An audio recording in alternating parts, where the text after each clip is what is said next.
We're live.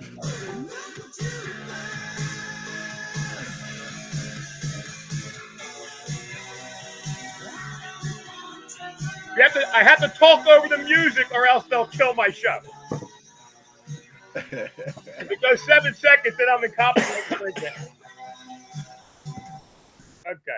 That's a beautiful intro. All right, guys, we're here. It's live. We're live. It's Monday night, and we're here with Ronnie the Ghetto, the Gold Digger, and our special guest host for tonight, Mark Hoover. And we have our new buddy, which we're going to have to talk about that. But anyway, our new buddy, he's the author of the new book. It's out there called Beyond Beneath Our Feet. Very cool book. Thank you. And we're gonna have chats with him about this book tonight because I got a few bones to pick about some of the quality of some of the clientele I've seen in here. I don't want to mention any names, KG and Rangy, but I'm just going to say, Ken, how you doing, buddy? I'm doing very good. Thank you for having me on. Absolutely, Mark. What'd you get into this week? Anything good? You know, Frank, I actually got out metal detecting yesterday. Nice. And, you know, with all the drama and all the things that are going on in the world, and Frank, Ronnie and I were talking about this earlier. I went out for 3 hours yesterday by myself after the rain. I actually got caught in the rain, and it was nice and quiet, and it was just cathartic. I mean, it was just getting out there, beat, digging stuff up, just having a great time. And it was so nice just to be away from everybody and everything. And that's exactly, I went out with Celeste on the beach the other night. Exactly what we're thinking. The weather wasn't looking good, but it wasn't raining. It's going to be quiet. People were coming off the beach. I get out there, and it was like Moses sent the storms down on the beach to me, man, because the lightning started striking. It was popping and I was working the beach. I was finding nothing. I just started getting into a few targets, popping a few coins. Got my first little monster truck out of the sand. And then by the time I pulled my fourth monster truck out of the sand, the lightning was just too much. We had to bail. Well, one thing I can tell you is if you see the ocean start parting, don't run down in there and start detecting. But the funny thing was, I was following the storm, and every minute it was going farther and farther out to sea. It looked like it was getting farther away. And she was already hiding in the truck from the first round of lightning. So it looked like it was clearing up. And as she's walking out onto the beach, the lightning is following her. I was like, she walked out to where I was, and then she turned around. She went back. That's Florida. That's Florida for you. Yeah, I you know when I decide that it's only going to rain for 5 minutes, I'm going to wait it out. It's when it doesn't stop, and it just came down, and it was the lightning. I didn't care about the rain, but the lightning was just crazy. Yeah, I wouldn't be detecting in lightning, no. Yeah, listen, it was good for clearing the beach out, but it's a hard no. It kept getting louder and louder in my headphones, and louder and louder. And finally, I was like, "Yeah, I'm out of here." Yeah, we'll try it again this week. But all right, Ken. So Ken, Beneath Our Feet. First things first. How long did it take you to compile this book? And for those of you who don't know, it's a compilation of a bunch of detectorists from around the world, right? I think you got English people in here too, right? Yeah, England, Scotland, Wales. Beautiful. How long did it take you to compile the list of people you're putting in your book? So it was probably about 3 months total. But it was multiple parts, right? It was reaching out to people.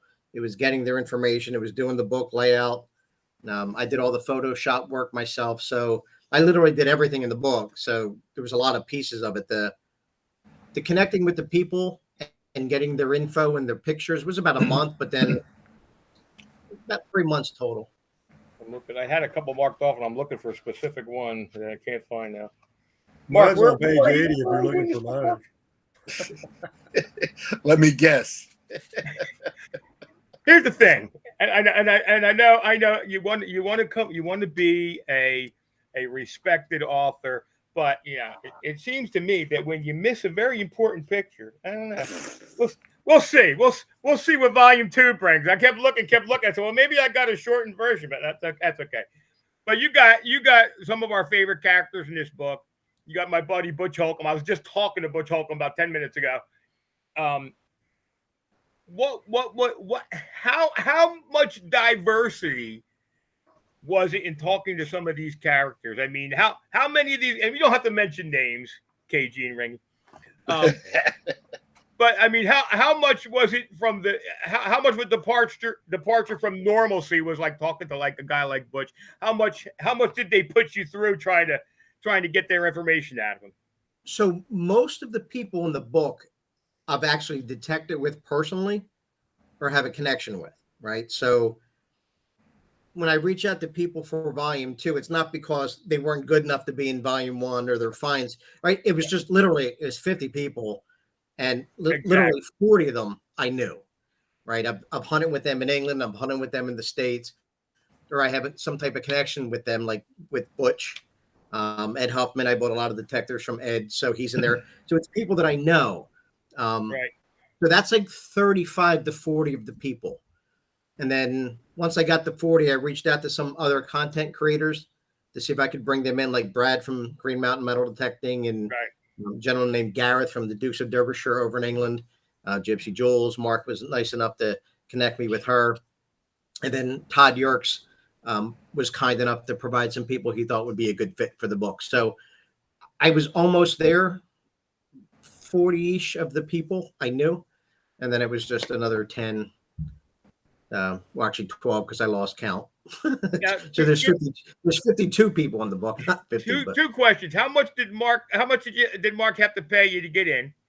$500. So that's a great. Did Tim Saylor make you look at a bunch of pictures of birds before you? No, I did not have to look at any birds from Tim. Not one, except on my feet. Frank, he was going to put you in it, but I paid him the $500 Yeah. to put Well, me in it. that was another $500 to take you out. Well, listen. I'm just saying. Yeah, I'm not used to rejection, so it's all right. Don't worry about it. I'll I got a spot for both you guys in volume 2. How's that? There you go. Listen, I'm all good. Despite what Ronnie says, I'm all good. Don't worry. No, like I said, there was only like 10 to 12 people that I didn't know. So which I'm looking forward to volume 2 because most of the people that are going to be in there, I probably don't know yet. Listen, if I wrote a book like this, I don't know if I'd put me in. So don't worry about it. All right, out of all of them, and talking about KG, and everybody knows we're kidding. We love KG and Randy. They're buddies of ours. But how much did they put you through to get their information? Honest to God, every single person, the enthusiasm that people showed when I reached out, I didn't have a bad experience with anybody. Everybody was really eager to share their information and their pictures. And it was really a fun thing to do. A lot of work, but I really enjoyed it and really enjoyed getting to know some people that I didn't know before. So, That's but yeah, awesome. everybody was great. That's awesome. I love some of the, and I know a lot of these diggers and some of their finds I didn't realize that they had. like Dawn. I love Dawn Chip Chase, and I'm so happy to see her in there, and just a few of the people that I don't get to see a lot on the internet. A lot of them are really good diggers overseas. And I don't get to necessarily see a lot of them on Facebook or anything like that. My buddy Jim Tippett. I'm so happy to see Jim's treasure in there, baby. I love his story. That one's crazy. Yeah, Jimmy's crazy. My man is serious. Is a serious digger. I couldn't even imagine pulling that stuff out of the ground. And how's the book doing? It's doing really well. It's gotten a lot of really kind words shared about it. It's doing really well on Amazon. I'm just really surprised how well it's been received. So that's beautiful. Yeah, I'm really happy, and I can't thank everybody and the people who are buying it and the people who helped contribute to the book. I'm very grateful. Yeah, it's good. I love this kind of stuff because it gives a lot of there's a lot of really, really good diggers out there that don't necessarily blow their own horn. Not me. I blow my own horn as much as I can all the time. But to see them in there, to see some of the stuff that they found, and to get them a little recognition, I love it. I think it's awesome. Yeah. I think a lot of people that are even just interested in the hobby will grab it just to see who's out there and what they're doing and some of the best find. It's the number one question you get. What's your best find? and to see these, you put a picture with some of these great finds is amazing. Yeah.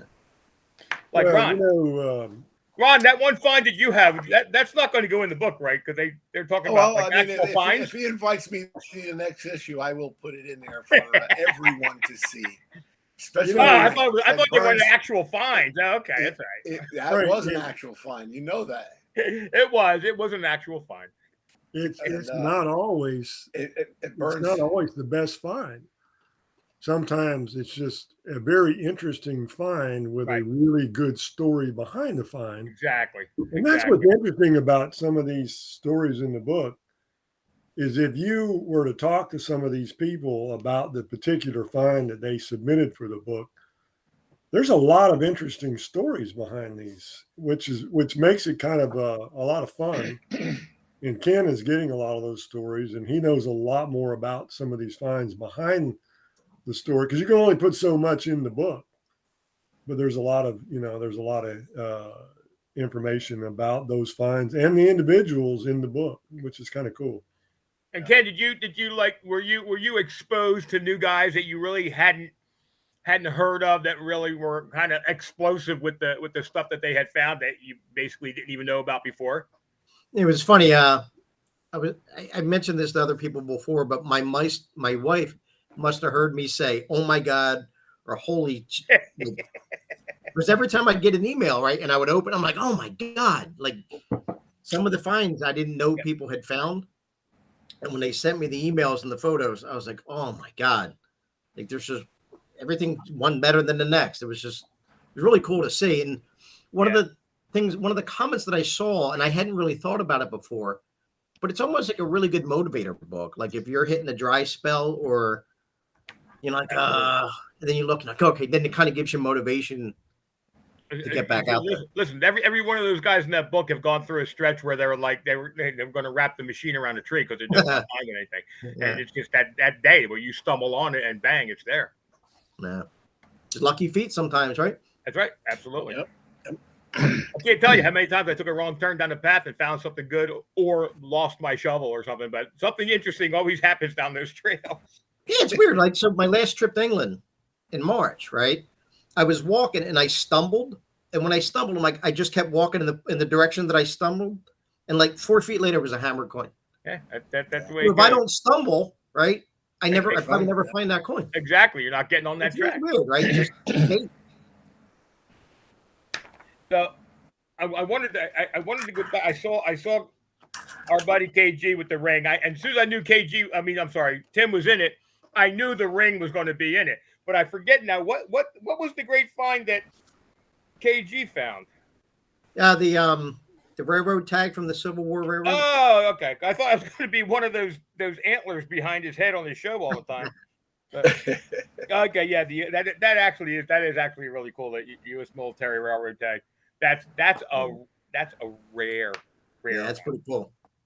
Yeah, like I said, every time somebody would send me something, I was like, like there's so many amazing finds in this book. And I'm like, and did Dave Wise show you his 152,000 Washington inaugural buttons? Yeah, they're in there. But know what's cool? So I was talking to Dave when he sent me his pictures of his. I'm like, oh my God, 13 of them. And I said, I have 2. And I sent him pictures of my 2. And I said, yeah, what's really cool, it looks like one of mine was repurposed as a button because I found one hole and then I found another one where it was broken and the shank was missing and there was 2 other holes in it. So I said something to him about the button being repurposed. He's like, no, that was a whizzer. The whizzer. Yeah, I didn't know about that, right? So even just doing the book, I learned things I never knew before. Yep. So turns out one of my GWs was a whizzer.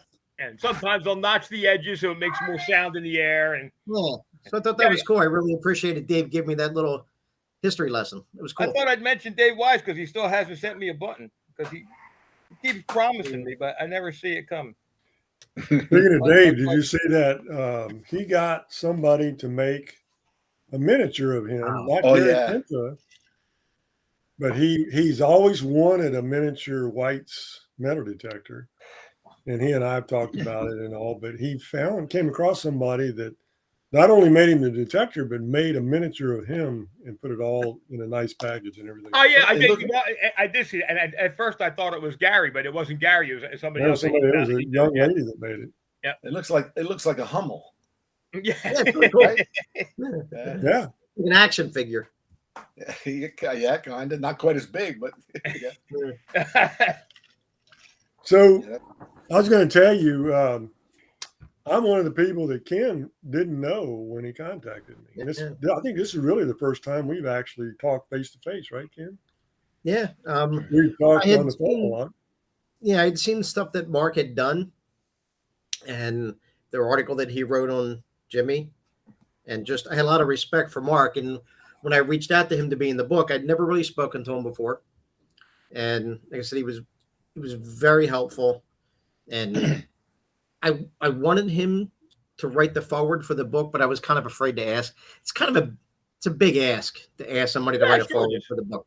You know, I didn't take it lightly, and my wife's like, just ask him. I'm like, oh, okay.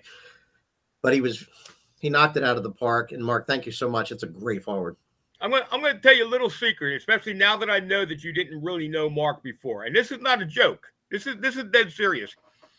This is the character you want to research, because if you think you've got a book about metal detecting and coins and such, you got a book all by itself about the stuff that he's done way outside of this hobby. I mean, every time I find out something new, high wireist. I mean, seriously.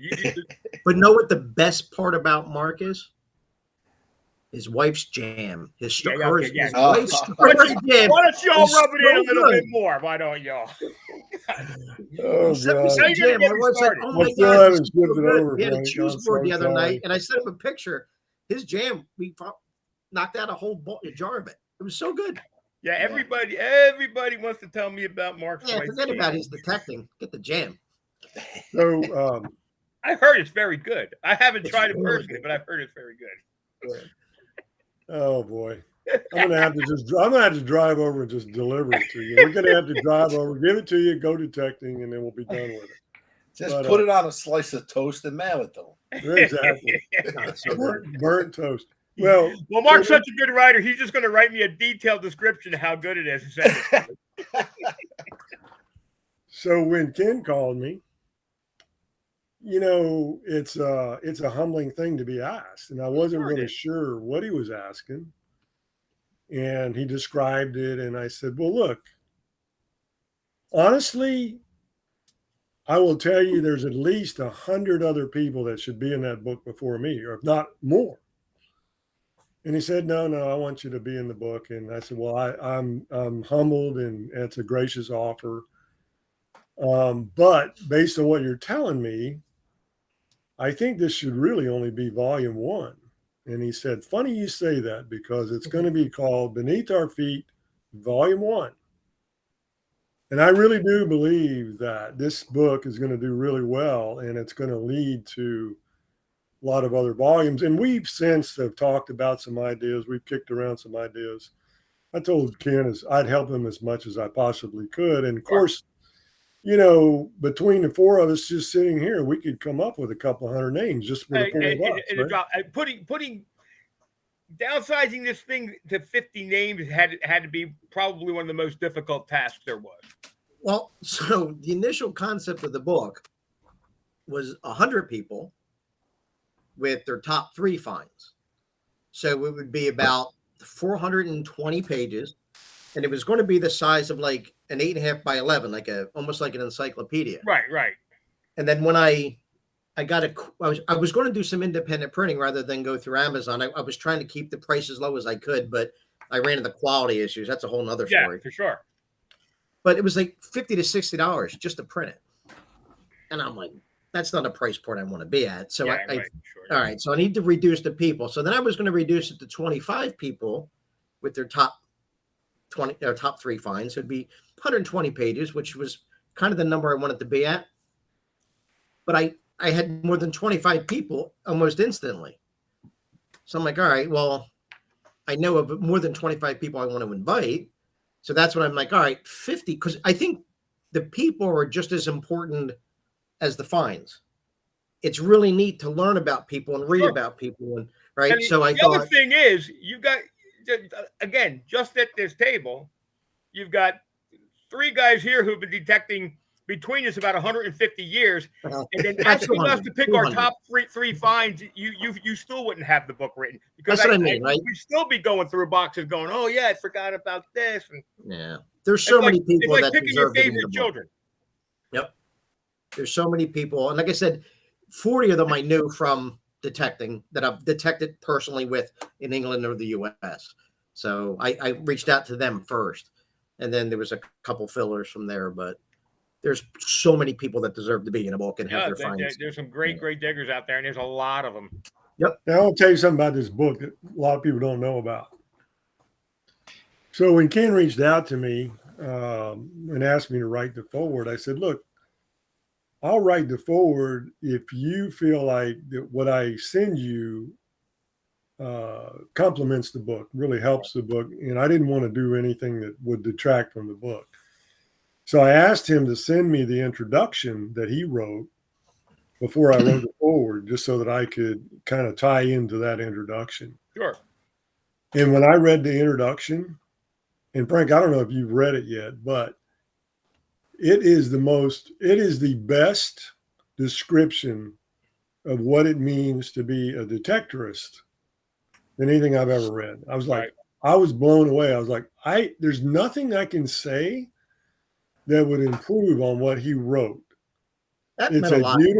it's a beautiful word portrait of what it means to be a detectorist. Because a lot of times people ask us, or they have a certain impression of what it means to be, and they have a visual impression in their mind of what that is. But when you read the introduction, you really begin to understand there's a mindset. And Ken has captured that beautifully in their introduction. So I'm really hoping that when people get the book, first thing they do before they look at anything, well, maybe after they look at a couple of pictures, but that they go and read the introduction, because it is beautifully done. Yeah, it's not often. You're right about there being a mindset about, can't even begin to tell you how many pictures think it's a bunch of old guys in white socks and sandals looking for nickels on the beach, and the guys that have been in this hobby, and not kicking the newbies to the side, but the guys who've been in this hobby for a long time, there's a reason you're in it for a long time, and trust me, it's not getting rich. It's not getting rich. It's a special kind of person that can get in this hobby and stick with it and love it, and constantly try and improve themselves. Not to mention the feeling of just the peace you get when you're on that beach by yourself, or you're in that woods by yourself, and you're listening, you're looking at the scenery, and you're thinking about the history, and you pick up something that the last person that touched it was 300 years ago. It's a different person that can get into that and stick with it, and to kind of get in that psyche. It's not always an easy thing to do. And plus the thrill of the hunt. I mean, the bottom line is, you don't know what you're going to dig up. You get that beep.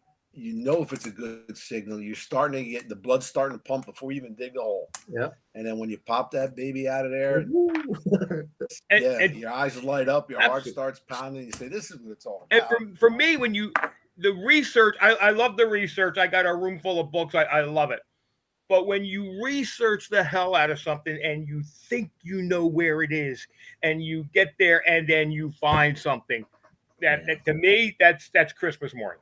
I mean, that's just the way it is. It's just it's the whole game from beginning to your end game. That's what it's all about. And a lot of people out there don't get it, but the ones that do get it, I'm glad there's something like this gives them a little recognition, gives them a little, Yeah. Well, it's back to what they do. It's in our DNA. Exactly. It's part of us that everybody that's watching this program tonight, this show, that reads the book, that's in the hobby, there's something in our DNA that's different from everybody else. That's right. We want to find something. We want to discover it. It doesn't matter whether it's a bottle, it's a metal detecting find, a button, an arrowhead, a megalodon tooth. there's something in our DNA that wants us to go look for older things and then discover that. And it's that thrill of finding it the first time. Exactly. And I'll tell you a quick story. So my first experience ever with a metal detector, I was about 10 years old, and I was at the beach with my cousin and his dad. And his dad had a Heath kit that he took to the beach all the time. He found nothing with it. And the day that I was out there, he took this Heath kit out, and he was, you didn't swing a Heath kit. You kind of went like this with a Heath kit. And he got a signal on the Heath kit, and he dug it up, and it was a bottle top. And I remember him just shy of tossing that Heath kit into the ocean. And I can remember sitting there thinking, I looked at that bottle top and said, well, why couldn't that be a coin? Why couldn't that be a ring? Why couldn't that? He only saw it as, all I found was the damn bottle top. And literally the first real job I got as an adult from the time I was 10 years old, the first thing I bought was a metal detector. So Really? It's a different way of looking at what that high. You can't look at the machine as a machine's going to get you rich. You have to look at the machine as the machine that's going to let you see. You're going to see reality in a different way. You're going to see history through that machine. Right. You're going to see, and that was weird. My cousin, who his son, he could care less. His father wanted to throw it in the ocean, and all I could think about was, well, it's found a bottle cap. It could have found a million other things. Right. And that was the day I got hooked, and I couldn't wait to get one, and I got one 10 years later. That's cool. Yep. It's like you say, you just never know what's going to pop up. And the interesting thing about doing a show like this is too is that it's awesome when you find a treasure, and for most of us that are so serious about the hobby, the treasure is a link to history. Now, when I find gold rings on the beach, I can't sell them fast enough. I have no attachment to that. But when I find the historical stuff, when I find the old stuff, it's such a link to the past. It's amazing. Yeah. So Ken's in the book. Ken got himself in the book, but I know the author, so that's why I'm in the book. yeah, exactly. So Ken, you should tell everybody about this find that you got in the book about this hoard that you guys found over in England, and I think they would find that interesting. Yeah, so Tim, Jocelyn, and Bo were over in a tour called Metal Detecting Holidays. And they had it was called a Dig With tour. So those three were over there to do like a test run, and Bo found a couple hammered coins and then let everybody else know, and they ended up finding like 7 of them.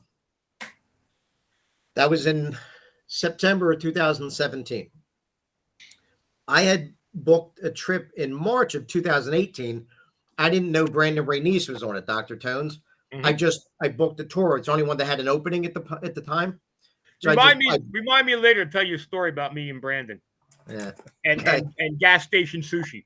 That's that's a bad start already.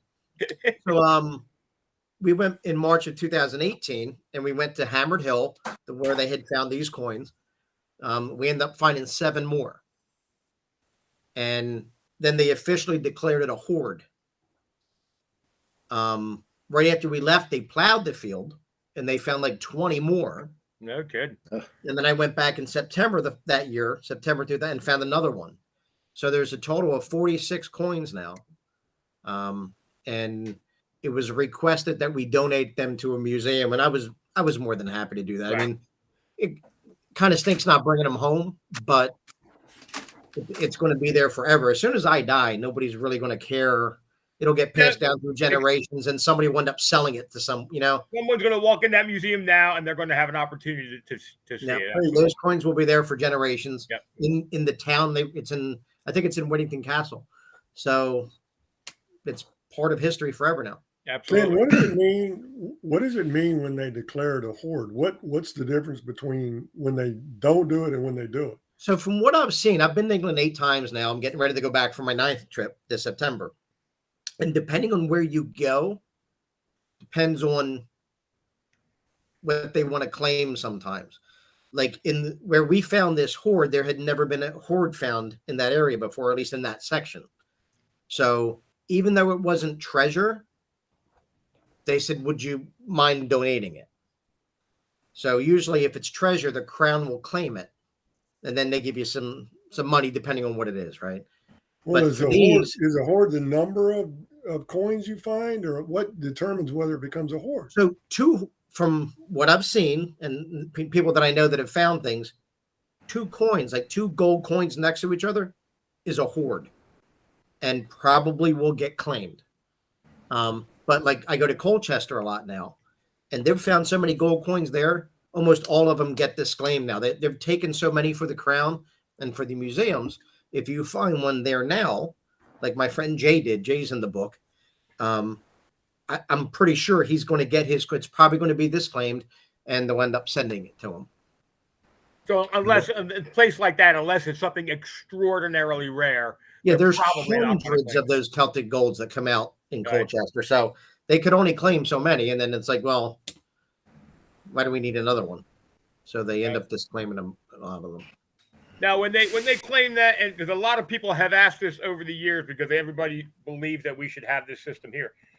What when they claim something and ultimately they keep it and compensate the finder and the property owner, how fair is their compensation? I mean, is it somebody everybody's Yeah, I've never been compensated, so I've had all my stuff disclaimed. I heard that it's not really a negotiable process. right? I guess what they offer you, it's unless you're really, if you're going to fight it, it's probably going to be tied up for years. Yeah, right. Right. They're going to put a value on it, and you're going to get 50% or whatever your percentage is. What's really cool is them recording everything. Right. Like, so for example, I used to live in South Jersey in Cherry Hill, and we used to detect a lot in Morristown and Bordentown. And there's a couple fields there we have found so much stuff on. The Hoover boys were there. They called it the Field of Dreams. The craziness. Like, I've dug 5 reals off the one field. One of them was a cob from the 1600s. Hundreds of Civil War buttons, hundreds of Rev War stuff. It's crazy, but nobody will ever know. Yeah, well, that's exactly. We dug in a couple of farm fields in Woodstown. Yeah, nobody will ever know. And literally a Swedish 1545 coin was pulled off of a farm field. And you know what? I'm lucky if I know where it's at right now. Isn't that weird? Like, it's a shame because there's so much history that was on that field. We tried researching it. Yeah. We can't find anything. There's a track that runs through central Jersey that is ridiculous with history. From the Swedish history to the Revolutionary War to the Civil War. It's ridiculous how much stuff you never expect to find in these areas. And like you said, yeah, I've got them. I've got some amazing stuff sitting in a box. So I have to go through. Once in a while, I'll remember something. I'll have to go through a box and try and find it. But it's not just, like it's going to, if it's good, it's going to be on display for someone to see. It's a shame we don't have some kind of recording system in the States. Yep. I agree. Because I would love to see what came off that field besides what I know what me and my friends have found. Like, I know what the Hoover boys found on that field. I've known other people that have gone to that field, and it's just crazy. I know of like 14 or 15 reals just from me and my friends off that field. Right. But we'll never know because everything we check, all the maps, it doesn't show anything there. So it's just, it's really weird.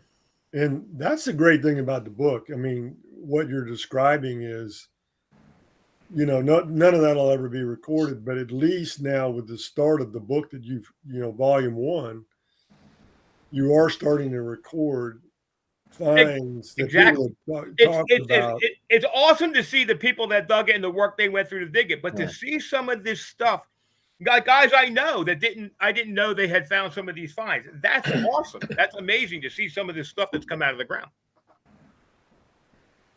There's a tremendous amount of stories where I'm from in Jersey, and that's just that's one state, that's one group. There's a million of those stories, but there's an amazing amount of stories of historical events and places and stuff that the reason you can metal detect them is because nobody knows they're there anymore. Yeah, and there's no record of it, and then we find it, and it's awesome, and it is a record to us, but to nobody else. Yep.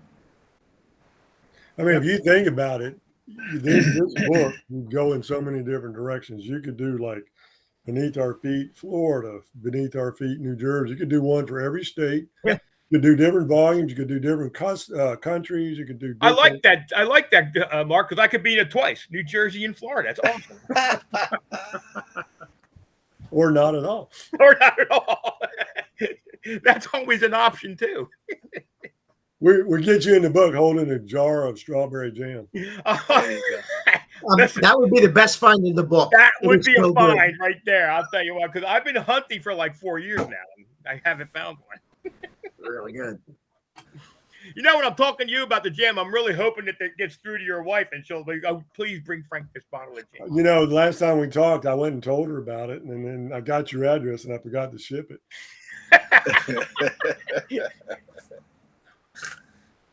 Oh, God. Boy. Well, On the book, right? So this is a field in Shropshire, or actually near Shropshire, and the one red house here on the one side, right, all the way to the, I guess the house all the way to the right. right. I found a Queen Elizabeth hammered there, and then on the back of the field you see like a cream colored house, Right. and I found a Roman silver denarius there. So each of the books I'm going to use a field that I found something really cool on. Yeah, exactly. That's cool. Yeah. Now, you So want to hear it's kind of something weird. else? You want to hear something else really cool? So I've gotten to know Ken a little bit just from talking to him. You know that he owns Detectorist.com? I mean, how cool is that? Really. Were you banking on the TV show buying that from you? So when I started detecting, I wanted a really generic, professional sounding domain to document my finds, post some info about me, and put the website on my business cards, on my emails, and the packets that I sent out trying to get permissions. I wanted to use it as a permission tool. Right. So that was Detectorist, right? It took a real professional approach to permissions. But I said to myself, if I ever got Detectorist.com, that's when I would do the book. And initially I had planned the book to be Detectorists, was going to be the name of the book. Right. The website would Detectorist.com, if I ever got it, would be a website for the book. And it would be loosely connected to Detectorist, but it would kind of be a standalone thing. Right. But that was like 5 years ago when I thought that. Once I got the domain this year, so I own Detectorist, and I bought Detectorists.com earlier this year, is which triggered the book. I looked and I'm like, well, I would almost be doing the book a disservice if I separated it from my site now, because my Facebook following is almost 10,000 followers. Right. And I'm not going to make its own Facebook page for just the book. So nobody would see like this, like the whole process that I've been doing. Yeah, with well, the test. exactly. You've got a following to begin with, so you know. Yeah, so I lumped them all together, and I said, you know what, I'm just going to point Detectorist to the Detectorist site, and see how confusing it is now. Like how it would have been confusing for people trying to buy the book. But so I just put them both together, and then I just had to come up with a different name for the book, and that's how I ended up doing that. Beautiful. Fantastic, brother. I mean, I love it. I love looking through it. I'm always enthralled looking at some of the stuff that gets found. And again, people I know that, you know, they never shared with me some of the stuff that they found. It's awesome. Fantastic stuff. Well, again, and make sure if you got the link to it, throw it up on the Detect America page by all means. Absolutely, positively. If not, send it to me and I'll put the link up. Okay. And guys, Thank you. it's great. There's some amazing stuff in that book, and there's some amazing people in that book too. Now, can we give away a copy tonight? We can well, yeah, I think so. I'm not prepared. Hold on. I will. I don't know how we can do it. I mean, I you know, will. that other guy used to do that wheel, whatever that thing was. I will. What was his name? Shelly and Dawn watching. Maybe you can get them on the wheel. Hold on. Hey, just give me a second here. Take your time. And in the front of the book, there's an email address where anybody watching or anybody who buys the book or whatever, Ken at Detectorist.com. You can send me like a photo of your find that you'd like to have considered for a future book, and just a Right. brief description of it. And I'm starting to gather them now, and hopefully maybe volume 2 might maybe by Christmas if I can Wow. swing it. Awesome. All right, so Yeah. I got a list I'm putting together right now.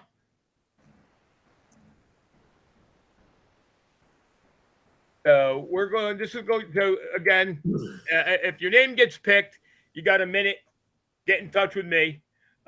Post it on the chat. Post it. Send it to my PM. I don't care, and we will. You'll win a copy of Ken's new book, Beneath Our Feet, Volume 1. But before you do that, Frank, Mhm. we need to let everybody know where they can get the book. Absolutely. It's available on Amazon. There's a paperback version available, obviously, for those who, try. One of the things that Ken was really trying to do was a very high quality book, but not make it so expensive that people can't afford it. So For sure. there's a hard copy version, and then there's a paperback version of it. So you can go on Amazon, order either one. They're both, really nicely done. But yeah, that's where you want to go to find it. You can buy it from there. Hold on. I am just going to turn off my Bluetooth so that it doesn't all come through here. And I'm going to bring this up. I'm a little discombobulated tonight, but And if you send me the address of whoever wins, yeah, absolutely. I'll send them the book. I'll send them a patch. I have 2 different patches. I have my my Musket Man patch, which is my logo with the Musket Man, and then I have one with a Just going to. the English hammered coin. So I'll send them patches. I'll send them some stickers, and I'll send them the book. Okay, good. If somebody has a question on Facebook, I can't tell who it is, but I'm going to read the question for Ken. I don't have my glasses on, so I can't. I see the chat scrolling, but I can't see I'll it. read it for you, Ken. It says, Okay. Are the detectorists that you are picking to appear in the book asked to share their rarest, most valuable, or just their personal favorite find?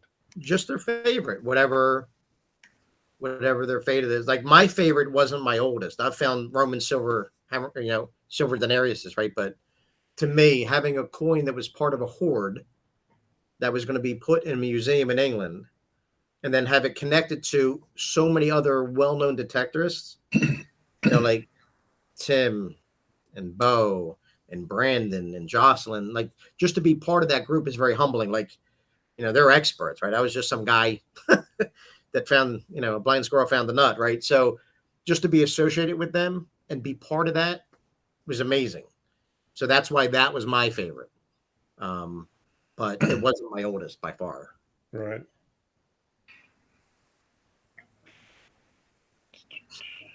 All right, I'm going to spin, guys. And again, we're going to have Ken's link up on the page, and Ken can post it whenever he wants as well. But, Yeah, I'll do it right after. Yep. And then, and trust me, it's a beautiful book. It's got some great stuff in it. So I'm using a random generator, guys. I'm not using a wheel, but it's okay. Make the wheel sound to make them. Click, click, click, click. All right, here we go. And Graham. Yeah, he's in there. And Graham, congratulations. You got a minute to tell me that you're here. And if you don't do it in a minute, then we're going to pick another one.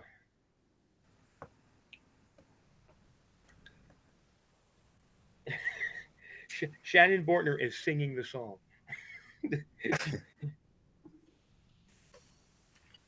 I'm waiting. We got a minute, Dan. Dan Graham is here. Dan. Oh, no. I thought you said Ann Graham. It's Dan. It doesn't sound like Dan. It's Dan. I thought he said Dan. Ann. I know Dan, Dan. DM me your info, buddy, and I'll send your info over to Ken, and Ken will get you a copy of this book out. Dan went with us to Nome, Alaska last year. Yep. We all hunted together, and he's from here in Florida. He's down in Venice, Florida. Dan's a good guy. Hey, congratulations, Dan. If I'm not mistaken, I think Dan uses Aquatech headphones too. I think he does. I'm just putting that out there. I'm just putting that out there. I think he uses Thresher. Well, if he does, then he gotta He's out. because I'm the one that shipped it to him. I think he painted him yellow. They came out of my shop over here, so I don't know. Dan, you better check the autograph on that. Make sure it's not a fake autograph of mine. Yeah, ask him if he wants me to sign it. I don't Dan, usually when you sign them. DM me, let me know if you want Ken to sign it. Ken, I know. just sign it, Ken. I It'll don't even reduce the value of the book, though. He's actually in Naples, Florida. just sign that damn thing. You Okay. can always send it to Frank, and Frank will sign it and I send it to listen. him. So I sign people's names all the time. Why? George Washington to sign this book? He's signing it right now. No, I've that's got awesome. a bunch of books that Abraham Lincoln signed for me. Hey, you'd be amazed what signatures I'm capable of. I mean, what signatures I have. Guys, I appreciate it. You want to talk a little bit, Mark? You want to talk a little bit about the hunt coming up? Oh yeah, you want to? You can replace my picture with that. Yeah. You can't do it. You think I'm technically inclined? That requires skills. I'll tell you all what. this stuff. You start talking about it, and I'll go see if I can pick it. If I can put it up. If you can't put it up, don't worry about it. So we talked about this last week when Jimmy was here. So, and I'll do this in sequence. So in the last week of September, the group in Chicago was going to have their hunt up in Chicago. And then the following week, and that was Alan Landau and John Ramaska. And I heard that's going to be a really good hunt. And then ours in Orlando or DeBary, Florida, is going to be on Saturday, October 7th. We're going to limit it to 200 people. And all of the manufacturers have already signed up, Nokta, Garrett, Mind Lab. And we've got a bunch of other sponsors. I'm going to be a sponsor, Adventures in History, Digging It Detectors, of course, Mark from Spanish Man Antiques. You know, we've got a lot of good folks. So it's going to be a good hunt. And then Sunday, and by the way, the cost for that hunt is $149 until August 31st. And it'll be like 3 or 4 hunts all that day. There'll be food trucks out there. So it'll be a lot of fun. There it is. You got it up there. Thanks. And then Sunday, Mind Lab is going to have one of their metal detecting competitions in that same area. So if you come to our hunt, you can also enter the Mind Lab competition and be in that hunt on Sunday. And then I think the other thing we're looking at doing is possibly either setting up for those who are coming out of town primarily, but maybe for some others, a dig for Native American artifacts for some arrowheads. I did this myself. I tested it out. There's a place that's on private property that you can pay and go to. It's a lot of fun. You go all day, you dig, and you look for arrowheads, artifacts. We'll either do that or we'll do something like Megalodon, dive for Megalodon teeth for anybody that wants to do that. So we're going to try to make it a weekend where you come in and you go detect with us on Saturday. You do the Mind Lab competition on Sunday. We do the meet and greet on Friday night, and then we'll probably do something else on Monday. So it's going to be a lot of fun. And then the following week, for those who are interested, is Kadoha Treasure Fest in Arkansas. Oh, it's Coda House in the following week, huh? Yeah, it's the following week. And then Mind Lab is also going to have their competition at Kadoha on Sunday there. So anybody that goes there, you can go to Hot Springs, Arkansas, which is really cool. You can dig for diamonds in Crater of Diamond State Park. So you can make a whole 3 or 4 day adventure out of that one as well. So, you know, if you've got the time and the money and the inclination, you can do a couple of really nice hunts in a 2 or 3 week period. Now, and I love the Central Florida hunt. It's a very well organized hunt. You guys got a beautiful location over there. It's a good time for sure. Yeah. Very good. Well, thank you. All right, guys. Well, we're going to cut out. I'm going to thank you guys for coming on. Ken, I will send you the guys the winners info as soon as I get it, and post up your link, guys. It's a great book. It's a great copy of pictures of some great diggers and some amazing artifacts. So definitely check it out, guys. We appreciate you coming on. Yeah, thank you for having me on. Thank you. Absolutely, brother. You're welcome anytime. Thanks, guys. Good seeing you guys. And I'll slowly but surely get rid of you. Okay. And we get Ken. All right. Excuse me. So, how's stuff in the shop, Ron? Good. The Manicore is starting to catch on. We're getting a lot of people that are using it here on the Jersey coast, of course, and they're talking about good finds. They don't post a lot of stuff, but they're saying they're getting just a lot of deep stuff, and a couple of good gold rings popped out. I'm very. I took it out the other day. Again, we weren't out very long with it, but the stuff that I was a little weary of, some of the chatter that I was getting in certain locations is gone. It's very stable now. It was a great update on that machine, and I think now all of its abilities are going to shine through big time. Yeah. It loves small stuff deep. Of course, Minelab's coming out with a new pinpointer. It's called the ProHind 40. I hope. Listen, when they came out with the 35 with the iron reject, I was all on board. Yeah, issues with the iron. Even Minelab admits there was a few issues with the iron reject. That's supposed to be fixed. Yeah, they got a couple of things that I forget. It's supposed to be 10% deeper. Right. I had on my face on the Gold Digger Facebook page. I posted the link to my page. You can go on there and read a little bit about it, all the specs and stuff like that. So, some new type of technology they got in there. Yeah. I mean, I'll definitely be picking one up. I love the whole concept of the iron reject. I really do. And I had a couple issues with the last one, but when they say it's fixed, and if it is, I think it's a brilliant thing. I can't wait to try that out. Well, it's not available yet, so it's not yet. Right, not out yet. But if you want to read a little bit about it, you can go to I'm gonna make this brief, and then we're gonna give away. I got one little coin I kind of dug out. This is a commemorative, guys. This is again. There's a little tarnish on these things because they have been sitting out in the open for probably 20 years. But this is a Paul Revere. This is the Heroes. What is it? American Revolution Bicentennial. This is a Paul Revere. So this is a 76 commemorative.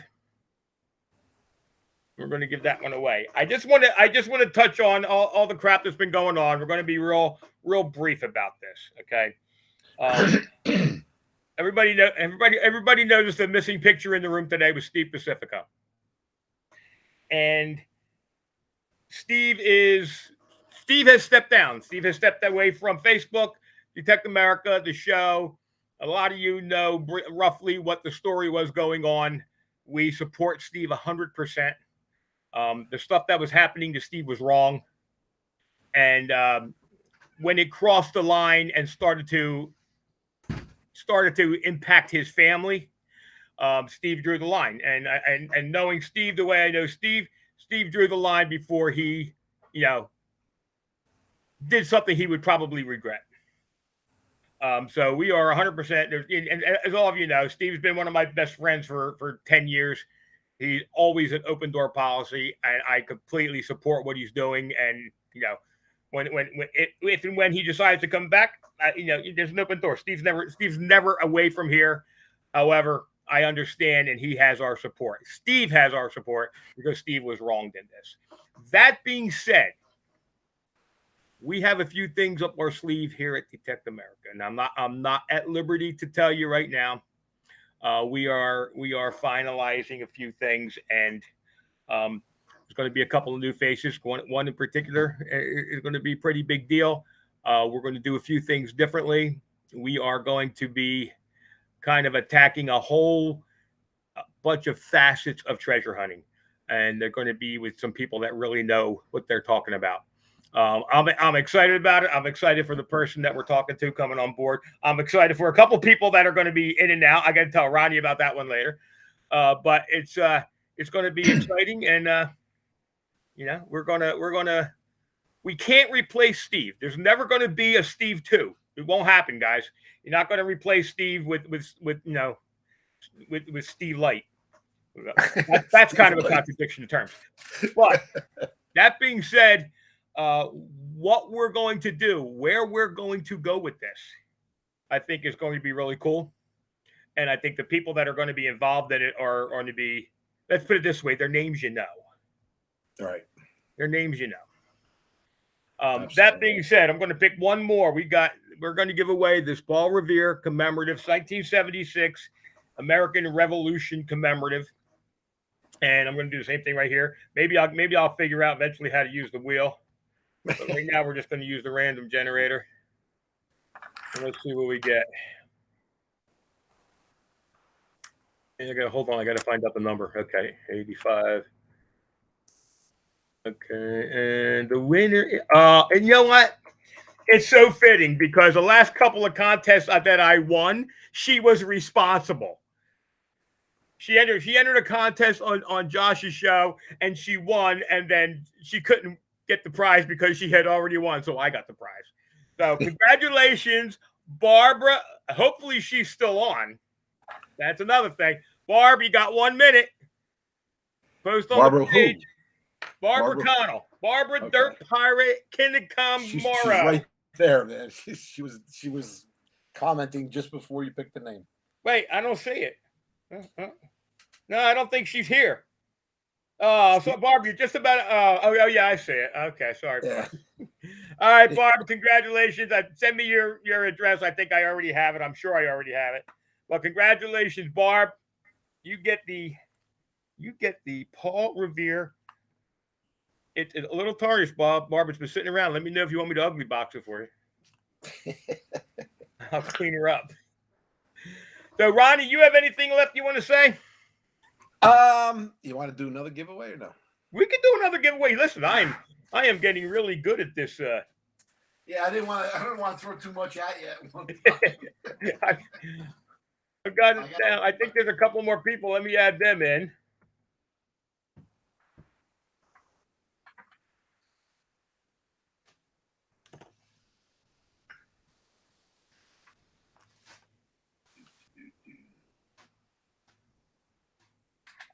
Let's see what Ronnie's pulling out of the vault.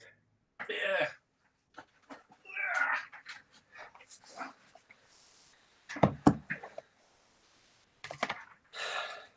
I mean, I kind of like this type of thing.